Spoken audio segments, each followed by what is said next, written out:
আরেকটা টপিকের কথা বলছি, যেটা ম্যাডাম আমাকে জিজ্ঞাসা করলেন বিপির ব্যাপারটা। কারণ স্যার ঘরে ঘরে আমার দেখছি যে বিপির পেশেন্ট বাড়ছে। তো ব্লাড প্রেশারের পেশেন্টটা যেটা দেখা যাচ্ছে যে শুধুমাত্র ব্লাড প্রেশার একটা কারণে হয় না, দীর্ঘ কারণ আছে।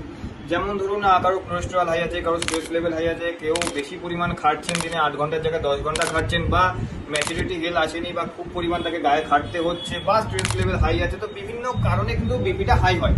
তো সেক্ষেত্রে আমি বলবো এটা সিঙ্গেল কোনো কারণ নয়, বা সিঙ্গেল মেডিসিনের মাধ্যমেও কমানো উচিত নয়। তার ডায়াগনোসিস করে কি কারণ, মেইন যে কারণটা সেটাকে বুঝতে হবে।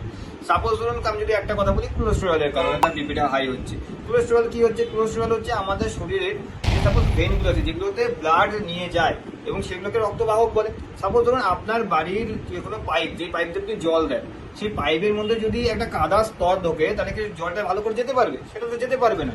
ঠিক তেমনি আমাদের শরীরে হার্ট থেকে রক্তগুলো সারা শরীরে যায়, হার্ট কি করে? পাম্পিং করে রক্তটাকে সারা শরীরে পৌঁছে দেয়।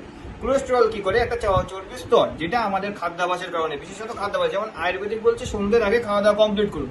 এখন 99.99% লোক দেখবেন রাত্রিবেলায় বেশি করে খাওয়া দাওয়া করছে।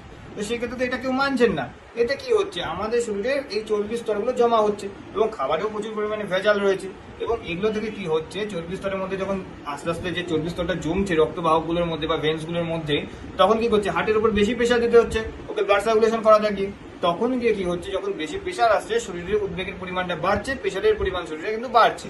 তো এটা একটা কারণ, এছাড়াও দীর্ঘ কারণ আছে। তো আমি একটা কথাই বলবো, নর্মাল শরীরকে শান্ত রাখুন, ভালো থাকুন, সুস্থ থাকুন, হাঁটা চলা করুন, খাওয়া দাওয়া নিয়মিত অভ্যাস করুন।